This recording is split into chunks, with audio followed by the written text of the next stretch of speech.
em livro de Juízes, capítulo 7.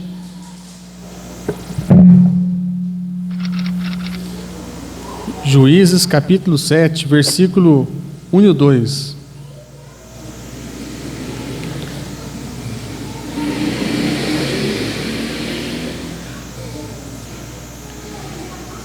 Aleluia.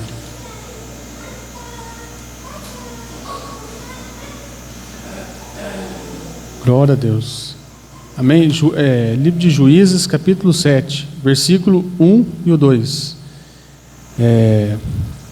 Vamos estar lendo. Às vezes dá uma diferença de tradução, mas eu leio o versículo 1, os irmãos, o 2, aí quem já achou? Está lá no telão. Jerubaal, isto é, Gideão, e todos os homens que estavam com ele se levantaram de madrugada e foram acampar perto da fonte de Aradode. O acampamento dos medianitas ficavam no vale, no lado norte, perto do monte Moré. Os irmãos, o 2. O Senhor Deus disse: você tem gente demais, por isso não posso deixar que você já pode. Se eu deixasse você, poderia pensar que vencer sem a minha ajuda. Amém? Os irmãos podem tomar assento? Louvado seja o nome de Jesus. Vemos essa passagem, né, sobre Gideão e esse milagre que Deus realizou no meio desta nação de Israel, nesta época, onde eles viviam uma perseguição, né, sobre os medianitas, e essa perseguição custava todo o trabalho das suas mãos, irmãos. Nós vemos que quando o anjo ele chegou para conversar com Gideão, ele estava malhando trigo, né, no lagar, que é lugar de uva, e tentando esconder os alimentos, né, dos medianitas, porque os medianitas, né, segundo a história, eles vinham e saqueavam tudo, e eles estavam vivendo dias difíceis, irmãos. Mas Deus olha para a situação de Israel e agora promete livrar aquela nação. Mas para que houvesse essa libertação, irmãos, Deus precisava de pessoas prontas, pessoas corajosas, pessoas com disponibilidade em fazer a vontade de Deus. Independente de qual seja a situação, pessoas com disponibilidade em fazer a vontade de Deus. Nós, nos dias de hoje, né, nós vivemos, olhando para as nossas vidas hoje, nós vivemos, irmãos, uma batalha espiritual muito grande, porque hoje nós estamos aqui na casa de Deus, né, orando, louvando o Senhor, tendo oportunidades, mas nós não imaginamos, irmãos, a guerra espiritual que é travada, né, sobre a nossa vida, sobre a nossa família. Nós não imaginamos, irmãos, porque os nossos olhos não veem o mundo espiritual. São coisas intangíveis, impalpáveis, não tem como a gente ver. Mas nós acreditamos, nós vemos o trabalhar, o mover de Deus, né, os livramentos, porque agora nós não vivemos mais para as coisas deste mundo. Mas como assim? Porque nós começamos a levar o nosso coração, a nossa mente em Cristo. Deus vai nos revelando, irmãos, porque a vontade e a alegria de Deus é nos revelar todo momento, a todo dia. Deus tem revelado para você? Você tem visto Deus, né, no seu dia a dia? Deus contemplou esse homem, Gideão, ali malhando trigo e vendo a dificuldade daquela nação e tentando defender o seu sustento, aquilo que ele precisava para sobreviver. Hoje nós vemos isso no meio espiritual, porque nós acreditamos na salvação de Deus, na salvação de Jesus, e até chegar lá, irmãos, até Jesus, quando Jesus voltar, porque nós esperamos Jesus para hoje, esse tem que ser o objetivo do cristão, né? Esperar Jesus para agora, né? Nesse momento, nesse exato momento. Só que enquanto Jesus não vem, irmãos, e a gente vai acabar o culto, se Jesus não voltar daqui a pouco, a gente vai pegar a porta ali, pegar o nosso carro, né? Ou aqueles que estão, né, a pé, vão retornar para os seus lares. A batalha espiritual vai continuar. Vai continuar, irmãos. E quando nós temos o desejo, irmãos, de fazer a obra de Deus, ou nós disponibilizamos em fazer algo para Deus, porque todas as coisas são importantes na casa de Deus. Não somente na casa de Deus, mas para Deus.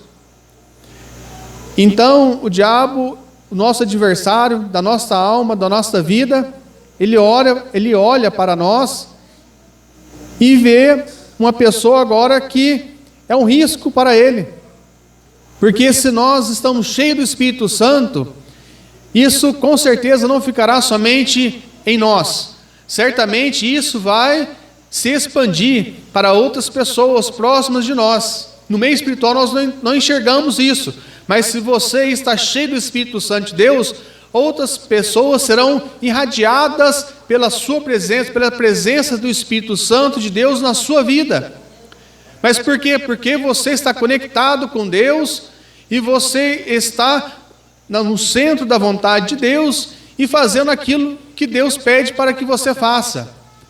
Aí Satanás vai olhar e falar assim: esse aqui está uma pessoa que vai atrapalhar eu deixar as pessoas escravas nos vícios, vai atrapalhar eu em deixar as pessoas tristes, desanimadas, porque ali está um homem e uma mulher de Deus, por onde ele passa, ele prega a palavra de Deus, não somente por palavras, mas pelo teu testemunho, e outras pessoas começam a se tornar vivas novamente. E aqui, nesta passagem onde Gideão, ele buscava proteger a sua fonte de sobrevivência, e coisa ruim, irmãos, é nós vivemos debaixo de perseguição, e aquilo que é a fonte da nossa vida agora está comprometida. Nós queremos uma solução. Só que o anjo vem agora, irmãos, segundo a história, e Deus envia o anjo para falar que ele libertaria a nação.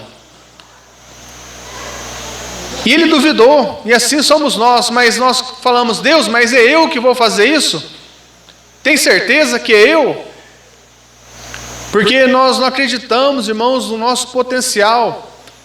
Nós não acreditamos muitas vezes no Deus que nós servimos. Nós recuamos. Mas Deus falou: é você, Gideão. É você que vai fazer isso. É você que vai libertar Israel dos medianitas. Então, vemos a história onde ele faz uma prova com Deus, e Deus mostra que é com ele. Então, ele aceita a missão de libertar o povo. E ele não poderia ir sozinho, irmãos, porque sozinho nós não fazemos nada. Então agora ele convoca ali a nação, as pessoas que iriam para a guerra, né? Que ele achava assim: essas pessoas são as pessoas aptas para a guerra. Talvez convidou todos os homens, né? Talvez até um meio adolescente, eu não sei, né? Estou conjecturando aqui, irmãos. Mas tudo aquilo que ele achava que poderia servir na guerra foi. E Deus fala que, para ele, né? Aí no 2, que muito eram as pessoas que estavam com ele. E Deus mais uma vez desafiando, irmãos, né, o sobrenatural, porque aos nossos olhos, né, nós traçamos alguns caminhos, né, para chegarmos em alguns objetivos, e nós achamos que vai dar certo, né? Calculamos aqui, né, ajustamos ali. Só que a vontade e o jeito de Deus, irmãos, trabalhar na nossa vida não é da forma que nós imaginamos.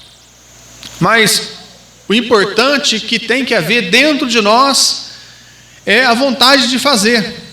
É a vontade de fazer, irmãos. Se tivermos a vontade de fazermos, certamente Deus olhará lá do céu e olhar, assim, ali está um servo meu, uma serva minha, que quer fazer a obra, que quer estar ali na linha de frente.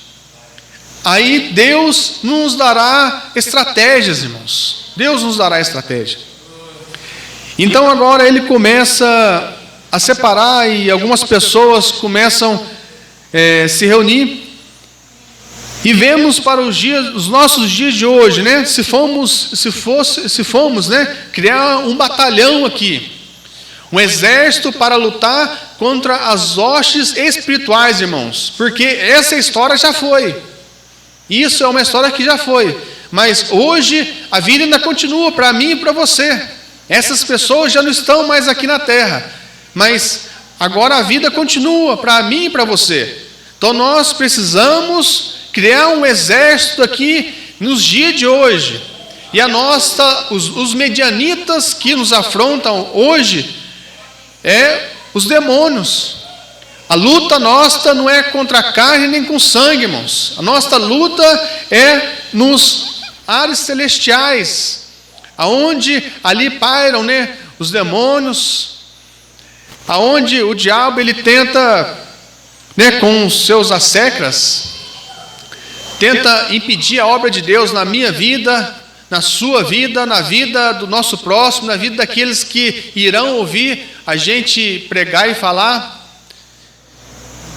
E quem serão essas pessoas? Quem serão os soldados nessa geração de hoje? Quem serão? Quem fará parte? Porque Deus conta comigo e Deus conta com você, irmãos. Será que estamos aptos a alistarmos nesse exército, fazer parte deste povo da linha de frente? Pessoas dispostas a pagar o preço, irmãos, a querer que a obra de Deus continue, porque gerações virão para frente, que elas precisarão ouvir o Evangelho, precisarão entender como que as coisas aconteciam lá em 2020, e não pode parar na gente, irmãos. Nós temos que assumir, irmãos, a posição, colocarmos, né, no nosso posto, estarmos na linha de frente. Até esses tempos, né, a gente tem a filosofia de trabalho que a gente quer que todo mundo se desenvolva, irmãos. Todo mundo tem oportunidade e louve, pregue, dê testemunho. Porque se a gente buscar interagir com a palavra de Deus, em querer conhecer mais o Espírito Santo de Deus, Deus ele vai nos melhorando, irmãos. Nós vamos evoluindo, né, no reino de Deus, e nossa vida espiritual, nossa comunhão com Deus vai ficando cada dia melhor. Só que para que chegue nesse nível, irmãos, nós temos um preço a pagar. E quando nós temos a oportunidade de fazer algo para Deus, para Jesus, irmãos, o diabo certamente ele vai levantar. Certamente ele vai levantar, porque agora você não está mais debaixo do jugo da servidão, do pecado, debaixo do poder dele. Agora você está debaixo do poder de Deus. E quando você se disponibiliza em fazer algo para Jesus, alguma coisa vai acontecer, irmãos. Não é que eu estou pondo medo, não, irmãos. Mas é assim que funciona o mundo espiritual. Agora, se na primeira afronta do diabo a gente recuarmos, para onde nós vamos? Para que qual Deus nós iremos? Porque não existe outro Deus, outro Jesus. É um caminho sem volta, irmãos. Nós temos que assumir o risco em continuar. Ainda que o diabo se levante, que os demônios se levantem, mas nós não podemos recuarmos. E saiba que quando você colocar o teu coração em querer fazer as coisas de Deus, irmãos, Deus vai te dar graça, Deus vai te ajudar, vai te sustentar para vencer as provações e as afrontas do maligno. Mas se na primeira afronta, né, nós desistimos, aí seremos covardes e medrosos. Mas vamos ser pessoas valentes e corajosas, porque Deus não deu o espírito de covardia, mas o espírito de coragem, irmãos, o espírito de ousadia. Louvado seja o nome de Jesus. Possamos ser este povo, esta geração. Deus, quando aqui escolheu essas pessoas, principalmente Gideão, nós vemos várias histórias na Bíblia, que as pessoas estavam trabalhando. As pessoas, elas estavam ocupadas. Então, quando Deus nos chama para trabalhar na sua obra, irmãos, dificilmente Deus vai chamar alguém que não está fazendo nada. Deus vai chamar alguém que já está fazendo alguma coisa. A pessoa que trabalha. Mas, se formos pensar, mas eu não trabalho na igreja, eu trabalho lá fora. Amém. Deus vai chamar você, porque você está trabalhando. Porque você é uma pessoa que não gosta de preguiça. Você é uma pessoa que trabalha, você corre atrás do teu pão de cada dia, né? De cumprir os teus compromissos. Então Deus vai chamar você. Aí quando Deus te chama, a primeira pergunta que vem sobre a nossa vida, né? E a não ser primeira, talvez desculpa, né? Para aquele que é usado por Deus, falar assim, mas eu já faço tanta coisa. Eu já faço tanta coisa, ou seja, tanta coisa lá fora, mas na igreja ainda não faz nada. E fazer mais isso ainda? Ou seja, já foi falado aqui esta noite, né? A gente priorizar as coisas terrenas. Porque Deus te dá saúde, Deus te dá livramento, Deus te dá um emprego, Deus te dá recursos. E agora, Deus pede, faça a minha obra. Aí você fala para Deus, mas eu já faço tanta coisa, eu não tenho tempo de fazer isso. E se fôssemos olhar para a nossa vida, né, a cada dia o tempo vai diminuindo, parece, né? Que se já acorda, já está na hora de dormir de novo, e aquilo que você planejou fazer durante o dia, talvez você fez 50%, é muito, você não conseguiu resolver tudo, aí você ainda fica preocupado com as coisas que você não conseguiu resolver, ficou sem resolver. E como eu vou fazer a obra de Deus? Isso é disposição em querer fazer a obra de Deus, irmãos. Porque quando nós temos disposição em fazer alguma coisa, esta coisa é do nosso interesse e nos faz bem. Então, ou seja, a obra de Deus ainda não nos interessou, não despertou interesse na gente.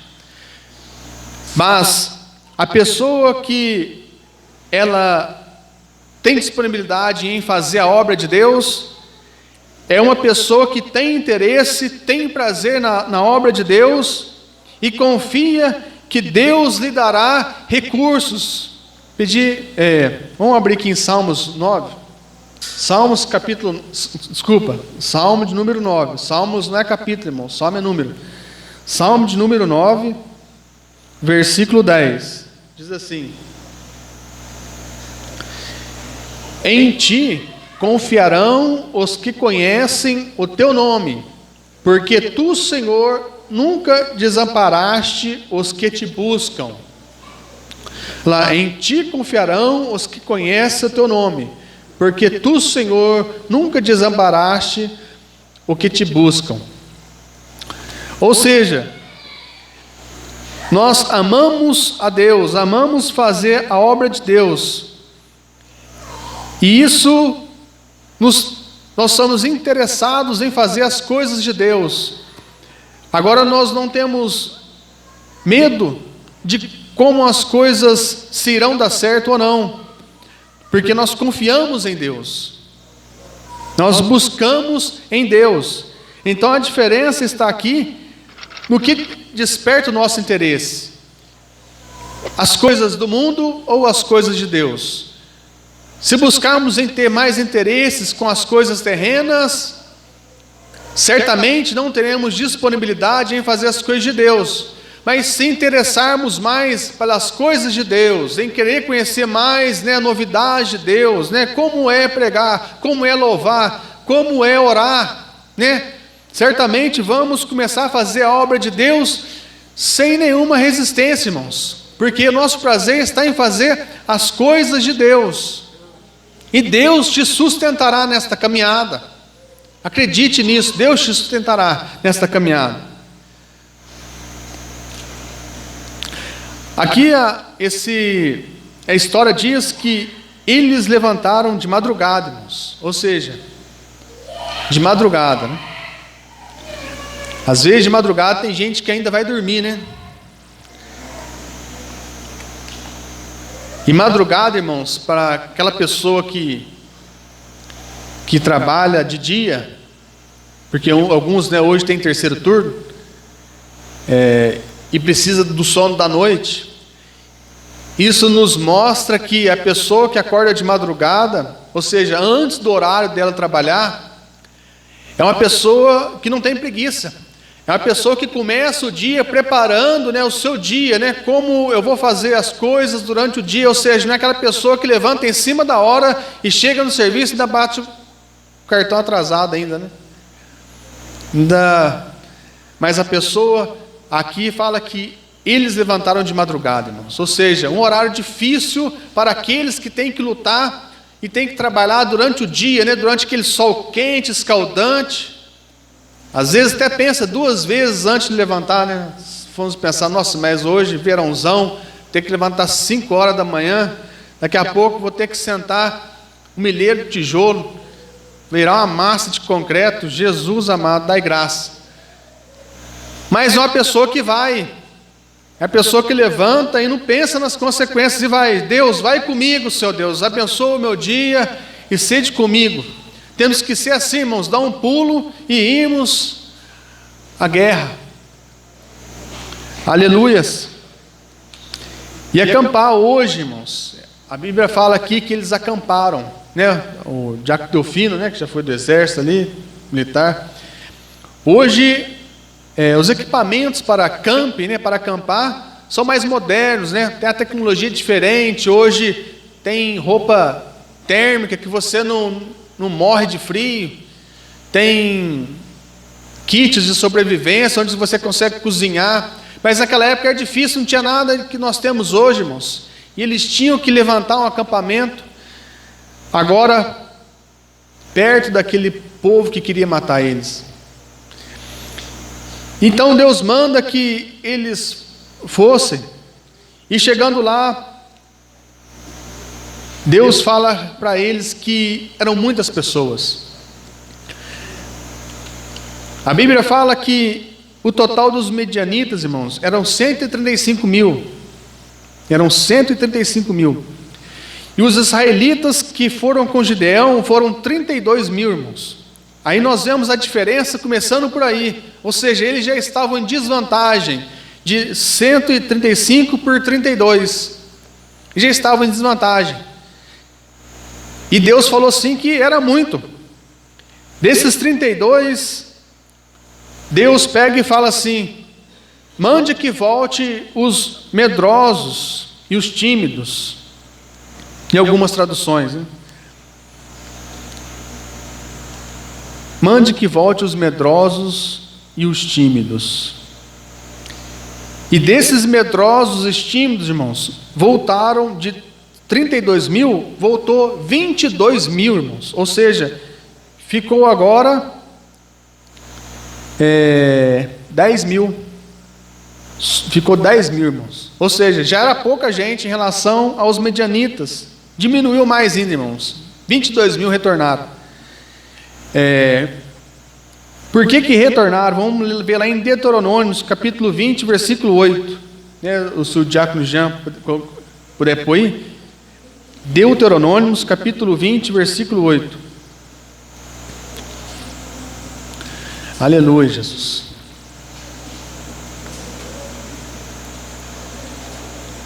Deuteronômios, capítulo 20, versos 8.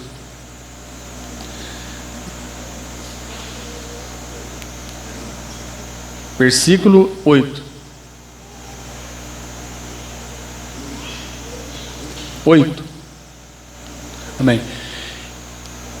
E continuaram os oficiais a falar ao povo, dizendo: qual é o homem medroso de coração tímido?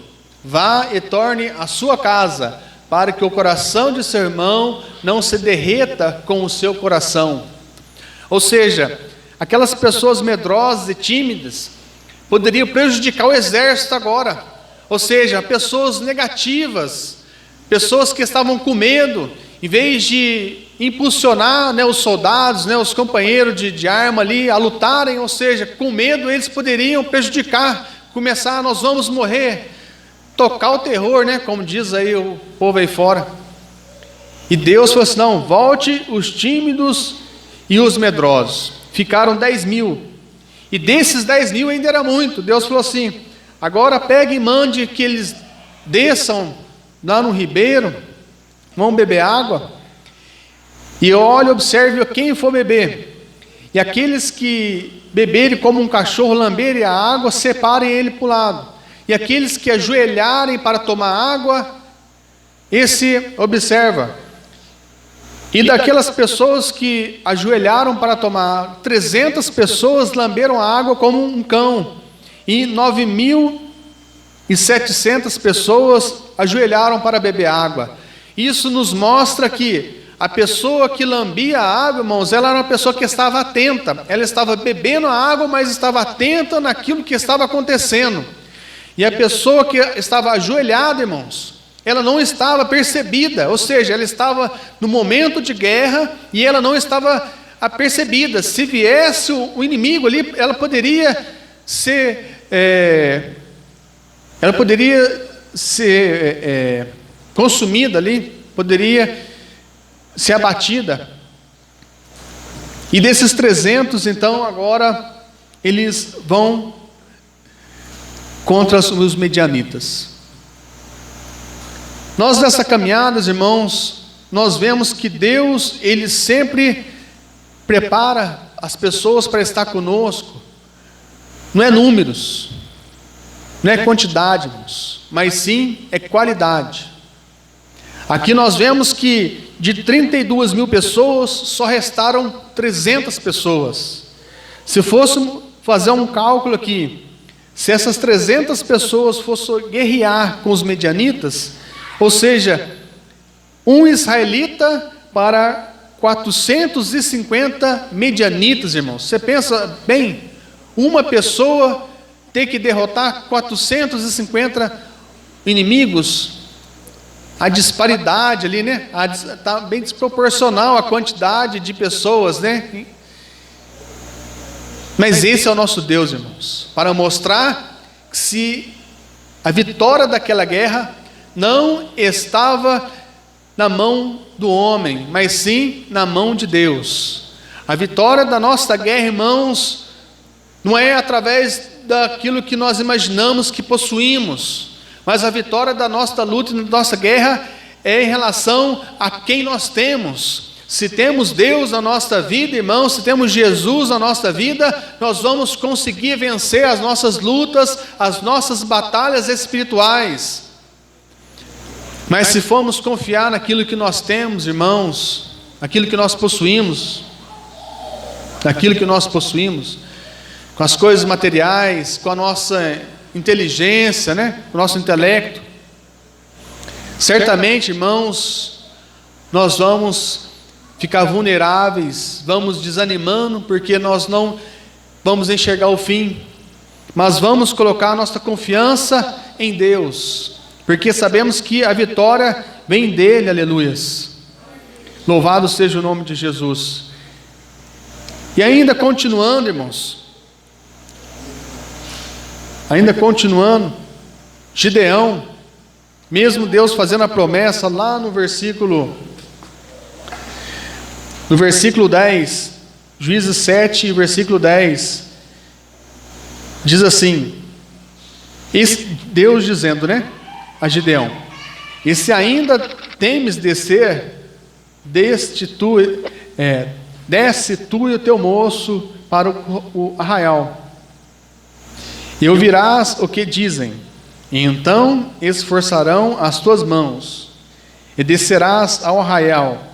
Então desceu ele com o seu moço para o arraial, de extremo das sentinelas que estavam no arraial.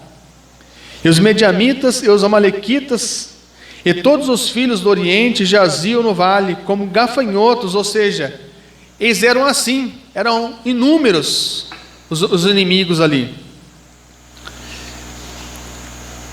Inumeráveis os seus camelos como areia que há na praia do mar em multidão.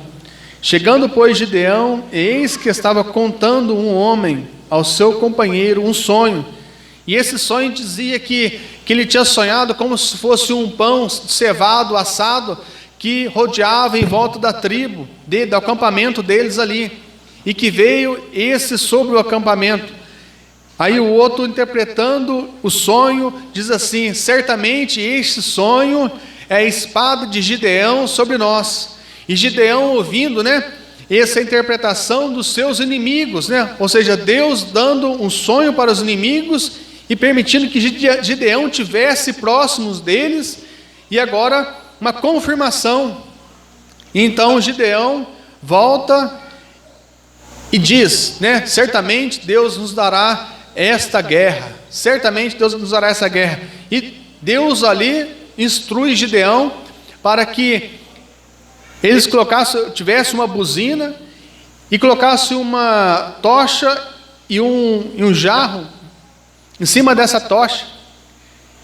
E somente 100 desses 300, somente 100 desceram ali próximo ao arraial.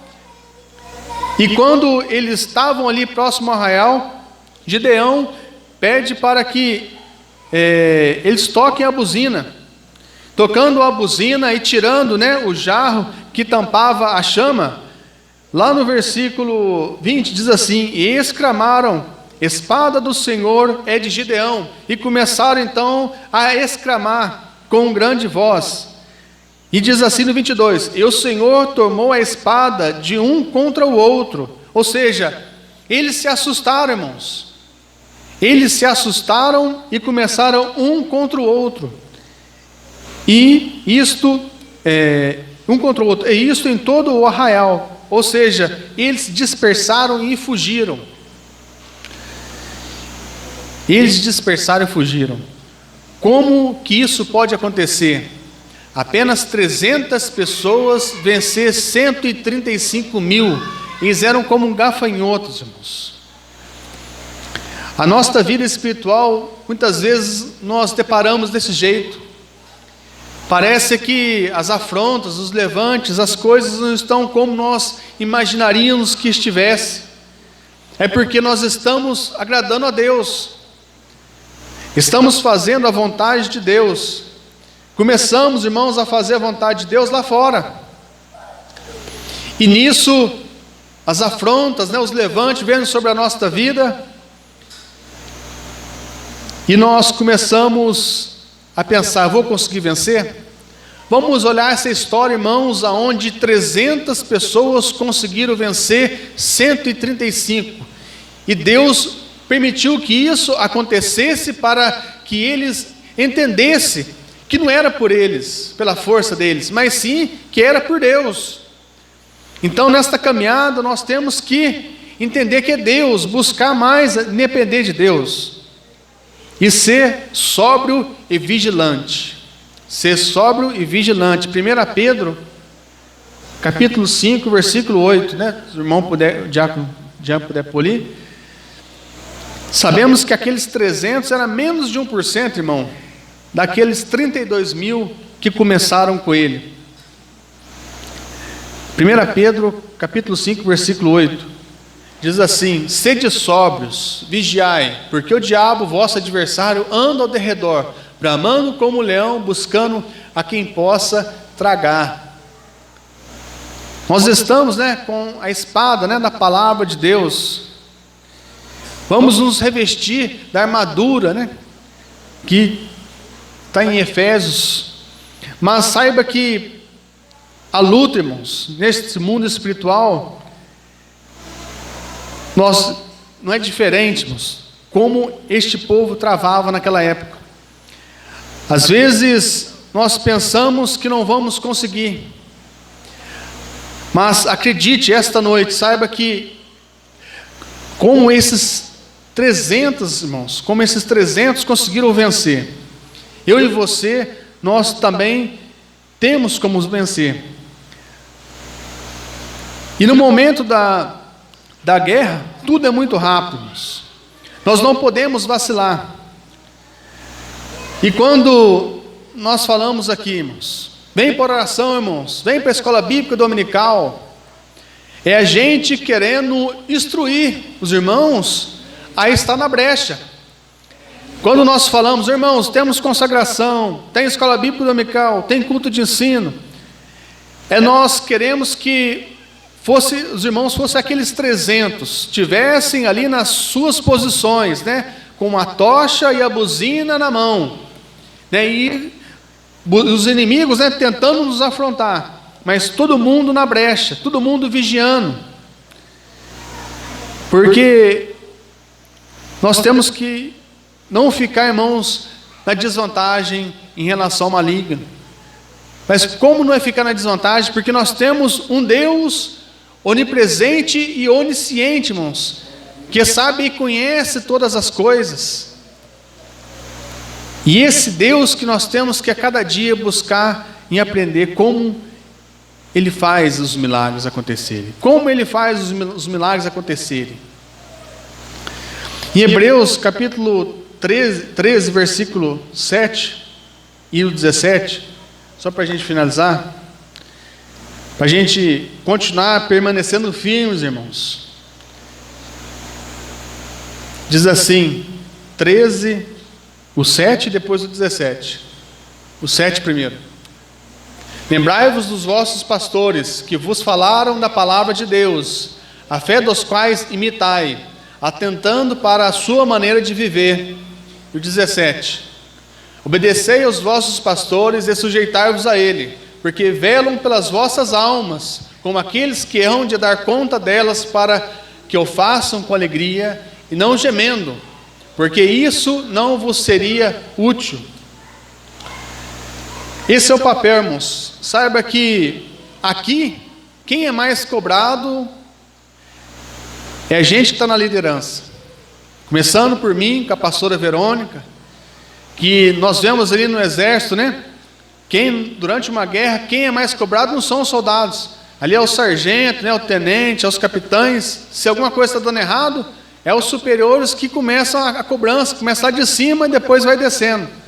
Então a cobrança, irmãos, espiritual é muito grande, irmãos. E quando a gente orienta os irmãos para estar na igreja, estar nas suas posições, na brecha, é porque a gente quer, né, que os irmãos continuem vencendo, que os irmãos não desanimem e não recuem. Mas, em contrapartida, muitos soldados estão feridos, irmãos. Porque é uma guerra espiritual, e na guerra existem os feridos. E na guerra existe a questão que quando um soldado feriu, o outro vai lá e ajuda ele, o outro que não está ferido, vai lá e ajuda aquele que está ferido. Se nós aqui identificarmos quem está ferido, o papel nosso de soldados de Cristo é ajudar aquele que está ferido. Aquele que está ferido, irmãos. Não vamos deixar ninguém para trás, irmãos, mas vamos colocar do nosso ombro aqueles que, por algum motivo ou outro, né, caiu no campo da batalha, e vamos colocar sobre os nossos ombros e vamos ajudar a vencer a essa luta, né, que Deus já nos deu a vitória, irmãos. Amém? Que Deus em Cristo abençoe os irmãos. Não desista. Deus e Jesus, né, o Espírito Santo do Senhor, Ele é conosco. Amém? Que Deus em Cristo abençoe os irmãos. Passou 5 minutinhos ali, os irmãos me perdoem.